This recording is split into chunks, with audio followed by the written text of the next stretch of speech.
Welcome back, friends. It's Wednesday. We're going to get caught up with TMZ here in a second, but I got to tell you, we're going to be talking about some Hollywood headlines with TMZ. I'm always amazed. I know you worked there for a minute. I'm always amazed how they get stories like first. Like they're like on top of it. Yeah. I'm shocked. That newsroom. I bet. That newsroom. That's all I'll say. It's stressful, I bet. Said. Oh, it's crazy stressful, yeah. It's just a lot of yelling, and I got it. people send in tips, too, so I think the tips really help get those stories. But then they also have people that are so embedded, you know, they're friends with these celebrities that, you know, they can just be like, yo, what's going on here? Yeah. So. Okay. We'll check in with Mike. I'm going to ask him because they were on their best behavior when I was there. There was no yelling. No yelling. No yelling. Michael Babcock in Hollywood and La La Land. Good to see you, my friend. How's it going? Good morning, guys. It's going great. How is everything? Oh, it's going. Good. It's cold here, but you know. I'm trying to fix the chair here. All right. Wait, What? Babcock. I know you always. business. I know you always say when you're going to be there. I'm going to be out in Los Angeles next weekend. Like next weekend. Oh, are you? Yeah. Are you going back home? What? Oh, I am. Dang it. Yeah. Okay. Well. Oh no, I was gonna say I have to see you, Maddie. But know. yeah, I think I may be home. Passing ships. Okay. Well, I can reach out to you and let you know. Okay, Right, Michael, though, in January, guess what? I won't say the names of the town where you live, but I got a hotel kind of close to where you live. So I'm just saying I can come stalk you. In LA. Yeah. I'm not staying in Hollywood like I normally do. I'm staying Oh, okay. Closer to the beach. closer to the beach, but I won't say where. Right. But I remember exactly where you stayed last time. Yeah. So now, anyway, we digress. Now that we're done stalking you, Yes. Babcock, let's talk about Jamie Foxx, because he's kind of been under the radar, but now he's got some Netflix special. He does have a Netflix special, excuse me, and there are jokes like a comedy special obviously would have, but the biggest thing I think in the section of the show that's gotten the most attention is where Jamie actually talks about the medical issue that he had last year, and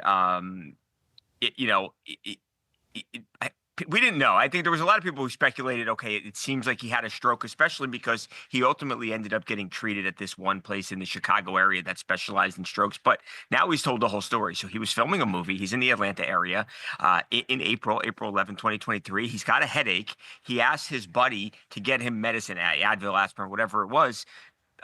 He never gets the medicine because he basically goes out and he really does not have a recollection then of what happens over a 20-day period. He says that at one point in the early stages, he's taken to a doctor, and the doctor says, oh, you know, really nothing wrong with you, gives him a cortisone shot and sends him on his way.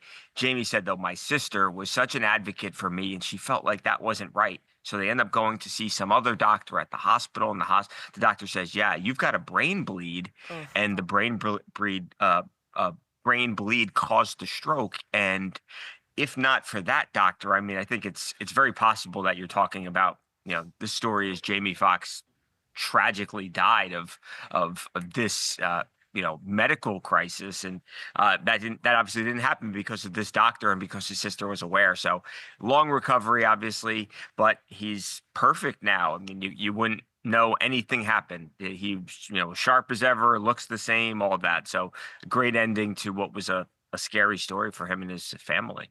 I'm curious, why do you think now, I mean, obviously you had this special, and so maybe this is just when you decided to kind of confront all of this, but I feel like there was a weird thing for a while where him and his daughter were like denying that anything really happened, when obviously a really big thing. So like, why do you think that was the tactic chosen, and now he's finally coming out with it all?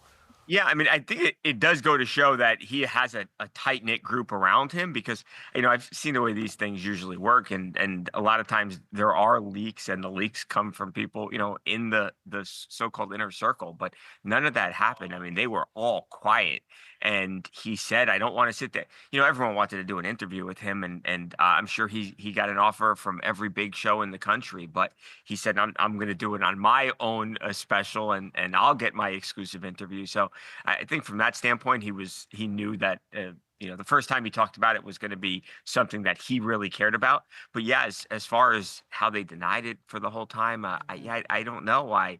I guess they just chose to keep it private to them, but it's not typical for someone who's as big a celebrity as he is. The thing I'm shocked at most, Michael, is how they kept, in this day and age with technology, how they kept it a secret for so long. Yeah. Nobody talked, and then there were so many rumors that he had died. No, that he's back playing pickleball. No, he's still in the hospital. Yes. There were like so many body contradicting doubles. reports. I remember the first time we saw him. I think there was all of a sudden then we started to see him out, and I think one time he was on a boat or something in the Chicago area, and I remember saying, hearing people say that's a body double, and people thought that there was crazy conspiracy theories and all that, and man, it was a crazy journey, but yeah, he's back now, and I assume you'll see him acting and more comedy shows and doing all the things that he did before this happened. He was working on a movie when it happened, so I'm sure he gets right back to that. Okay, I was gonna say, do we know if that movie ever wrapped? Because that was the one with Cameron Diaz, I believe. I don't.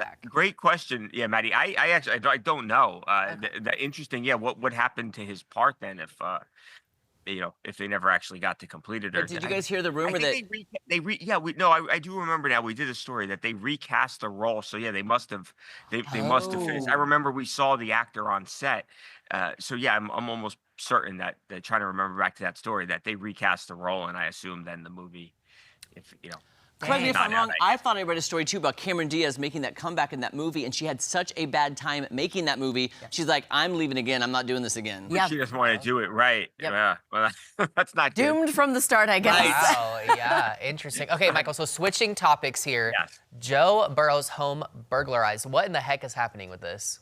Yeah, this is it's a trend. It's a bad trend, but he's just the latest NFL superstar that we have seen have their home burglarized, and it happens often when the guys are on the road or out playing a game. I guess not necessarily on the road, but even if football player A is going to be playing Monday Night Football at this time, no one's at the home probably. So Joe was in Dallas in this case. Obviously he's a Cincinnati Bengals player, but he's in Dallas. He has a great game. They beat the Cowboys.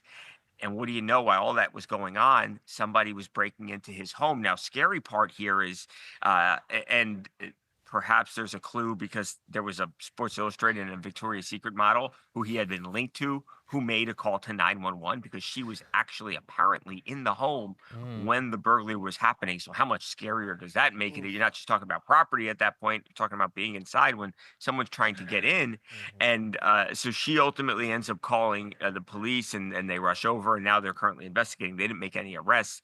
It's also unclear what was taken, but bottom line, it happened to Patrick Mahomes. I think we've talked about that. It happened to Mahomes. It happened to Travis Kelce. Now it happens to Joe Burrow. Where does Joe Burrows live?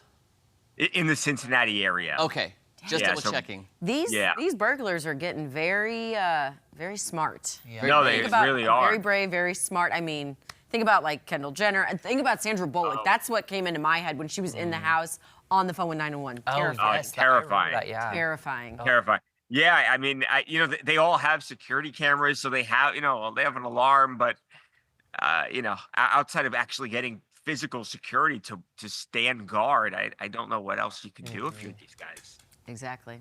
Unfortunately. Right. Yeah. Well, everyone stay safe out there. Yeah. Thanks, Babcock. Lock the door. Look forward to seeing you next week. Bye, guys. All right. Okay, you can catch TMZ weekdays at 5 p.m. and TMZ Live weekdays at 2 p.m. and